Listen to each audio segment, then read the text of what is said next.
Bien-aimés, soyez tous bénis, frères et sœurs dans le Seigneur et amis du web.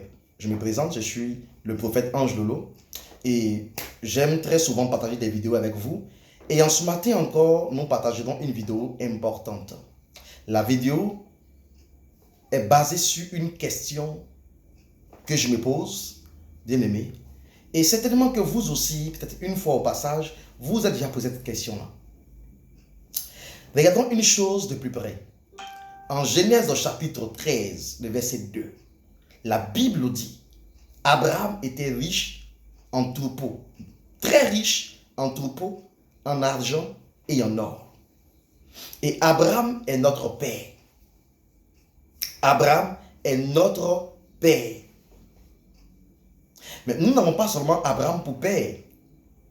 Abraham aussi est le Père, non seulement des chrétiens, mais il est aussi le Père des Juifs, de ceux qui pratiquent le judaïsme. Voilà. Donc Abraham est le Père. C'est pourquoi en Jean 8, les Juifs revendiquaient leur bien-aimé, leur affiliation à Abraham. Ils disaient que Abraham est notre Père. Et ils revendiquaient cela. Christ leur a dit, si Abraham est votre Père, vous ferez les œuvres d'Abraham. Et après Christ leur dit, je sais que Abraham est votre Père, je n'en disconviens pas. Sur le plan humain, sur le plan matériel, Abraham est votre Père. Mais dans sa vision spirituelle des choses, vous êtes loin d'Abraham. Voilà. Et comme moi, Christ, je suis un être spirituel, c'est le spirituel que j'aimerais plus privilégier. Et comme dans le spirituel, vous faites des choses qui n'ont rien à voir avec Abraham, alors donc vous êtes les fils du diable. Mais on n'en disconvient pas que les Juifs sont les fils naturels d'Abraham.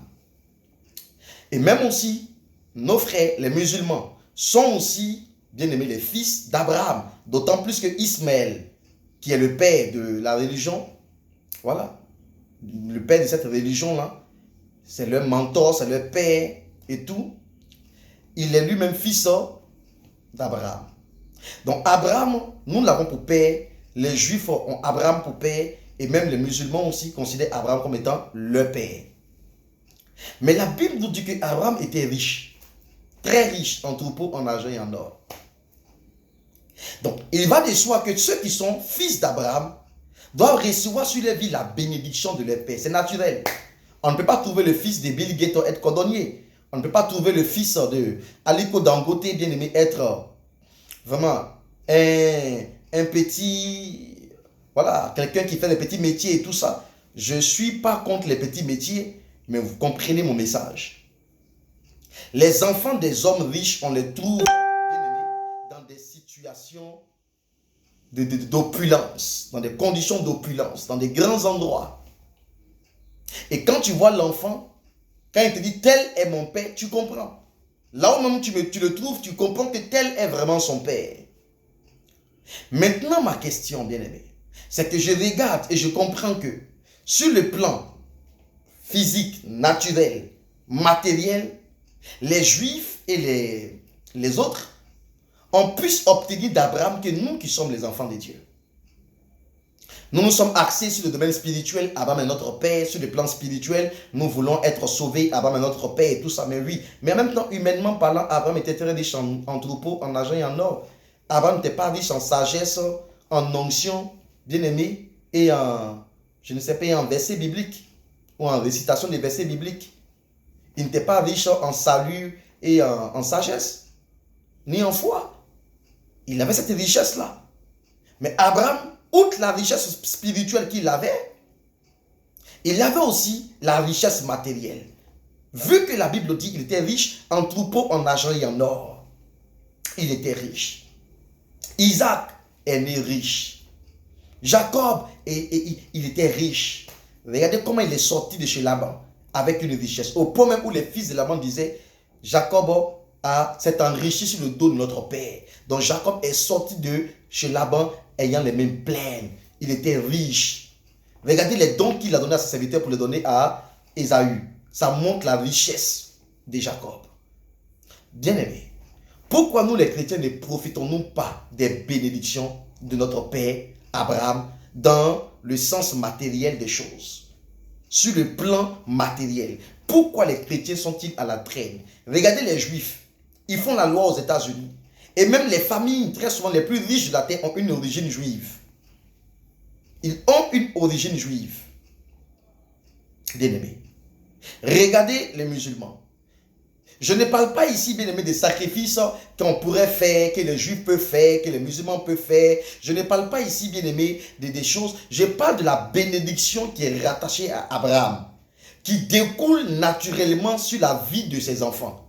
Voilà. Un père libère naturellement de lui quelque chose qui touche, qui impacte la vie de ses enfants. Naturellement, lorsqu'un juif fait quelque chose, il est béni. Pourquoi est-ce que la guerre de Yom Kippour a épargné, bien aimé, les Juifs? Pourquoi est-ce que les Juifs s'en sont en sortis? La guerre des 6 jours, les Juifs, bien aimés, ont pu s'en sortir. Hitler m'a tué, les gens même disent, près de 6 millions de Juifs, si je ne m'abuse. Mais les Juifs sont encore là. C'est à cause de qui? À cause de la bénédiction d'Abraham. Pourquoi les Juifs émergent un peu partout dans le monde?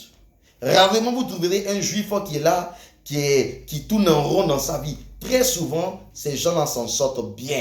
Allez-y en France, ils s'en sortent bien. Allez aux États-Unis, ils font la loi. Allez-y un peu partout. Où on parle de Juifs, vous verrez, c'est des gens qui sont toujours haut placés, qui s'en sortent très bien. Lorsqu'on parle des musulmans, sur le plan matériel des choses, vous verrez, c'est des gens qui s'en sortent bien. Au-delà de tout ce qu'on peut dire, c'est des gens qui s'en sortent bien. Parce que naturellement, la bénédiction d'Abraham a impacté Ismaël. Et Ismaël a impacté dans la bénédiction de la terre ses enfants. Ainsi de suite, il y a eu un impact, jusqu'à ce que ça arrive, bien aimé, sur tous ceux qui le suivent aujourd'hui. Mais pourquoi les chrétiens triment? Pourquoi ils ne s'en sortent pas? Pourquoi nous ne nous en sortons pas? Abraham n'était pas riche seulement que dans les choses spirituelles. Il était aussi riche dans les choses matérielles. Il ne les a pas jetés. Il ne les a pas dilapidés. Il était riche et spirituellement et matériellement. Bien aimé, je pense que nous qui sommes les chrétiens devons nous revoir. Est-ce que nous ne sommes pas en train de privilégier le ciel? Ce qui est normal. Bien aimé, on doit privilégier le ciel, mais on ne doit pas jeter du revers de la main les bénédictions d'Abraham sur le plan matériel. Nous devons aussi être à l'image d'Abraham, être aussi bénis matériellement comme Abraham. Lui était riche en troupeaux, en argent et en or. Nous pouvons être riches en entreprise. Voilà, riches en entreprise. On doit bâtir des orphelinats. On doit bâtir, bien aimé, des églises. Il faut que nous aussi, nous puissions revendiquer cela, que nous puissions être bénis. La bénédiction, elle est disponible. C'est nous qui nous fichons cette bénédiction. Elle est là. Aujourd'hui, lorsqu'un pasteur parle sur l'argent, il est automatiquement, bien aimé, on lui colle une étiquette. Non, lui là, qu'est-ce qu'il est en train de dire? Bien aimé, l'évangile, premièrement, bien aimé, doit se porter sur la croix. Mais en même temps, nous sommes sur la terre. Donc, l'évangile ne doit pas être principalement l'argent ou les techniques financières. Non, jamais. L'évangile, c'est d'abord notre salut. Christ est mort pour ce que nous n'aurons jamais sans lui. On peut avoir l'argent sans Christ. On peut avoir les grâces, bien aimé, financières sans Christ, bien aimé. Mais on ne peut pas avoir le salut sans Christ. Donc, il est mort pour ce qu'on ne peut pas avoir sans lui. Mais en dehors de cela, Christ est aussi mort pour que, bien aimé, nous puissions nous en sortir matériellement. Parce que le salut, c'est un package. C'est et le ciel, c'est et la terre. Au commencement, Dieu créa le ciel et la terre. Dieu créa le ciel et la terre. Il y a des choses qu'on ne peut pas dissocier. On ne peut pas dissocier. Comme on ne peut pas dissocier la sagesse et l'intelligence. Chaque fois qu'on parle de sagesse, on parle aussi d'intelligence. On ne peut pas les dissocier. Le ciel, bien aimé, et la terre. Donc, quand une personne est bénie sur le plan du ciel, Dieu va aussi bénir la personne sur le plan de la terre. Abraham était béni sur le plan du ciel, mais il était aussi béni sur le plan de la terre. Bien aimé. Isaac, c'était sur la terre. Le troupeau, ce n'était pas spirituel. L'or, ce n'était pas spirituel. L'argent n'était pas spirituel, c'était matériel. Et moi, je suis là, ce bien-aimé, en ce jour pour Dieu, enfants de Dieu. Dieu veut que tu sois béni. Dieu veut que tu sois riche. Car ces projets pour lui ne sont pas des projets de tristesse, de malheur, mais des projets de paix pour donner un avenir et de l'espérance. Dieu veut que tu sois béni spirituellement et matériellement. La question de Pierre à Christ, on a tout quitté et on t'a suivi. Christ lui dit, si tu as quitté une maison, tu auras une maison au centuple. Si tu as quitté un père, tu auras un père au centuple. Si tu as quitté, bien-aimé, la pêche, tu auras cela au centuple. Si tu as perdu l'argent à cause de moi, tu l'auras au centuple et tu auras en surplus. la chose la plus extraordinaire, le salut. Christ n'a pas dit Pierre, pourquoi tu demandes les choses de la terre? Pourquoi tu demandes les choses de la terre? Il ne l'a pas réprimandé. Parce que Christ comprenait que, bien aimé, le vrai évangile, ce n'est pas seulement celui du ciel. Le vrai évangile, quand il n'est pas celui de la terre, c'est diabolique, hein? Celui du ciel, c'est une demi-vérité. Le vrai évangile, c'est celui-là qui te donne et le ciel et la terre. L'homme est un être tripartite, c'est-à-dire composé de 3 parties. L'esprit, l'âme et le corps. L'esprit spirituel, âme spirituelle et le corps. Bien aimé. Et le corps est une enveloppe charnelle et le corps a besoin de manger. Le corps a besoin de manger. Si tu ne manges pas, tu vas finir, bien aimé, par t'attrister même au niveau de la foi. Tu vas commencer même à te décourager même de la vie chrétienne. Donc, le corps a besoin de s'alimenter. L'âme s'alimente par la parole de Dieu. L'esprit s'alimente par la prière. Donc, vous voyez, la prière est pour l'esprit. C'est que la parole est pour l'âme. Et c'est que la nourriture est pour le corps. Donc, si tu pries, gloire à Dieu, c'est bon. Si tu laisses la parole de Dieu de me pénétrer ton âme, la Bible dit que celui de la loi, c'est le point de ta bouche, médite-le jour et nuit. Si tu le fais, bravo, je suis content, bien aimé, tu marches bien avec Dieu. Mais maintenant, et le corps? Est-ce qu'on va le laisser être affamé?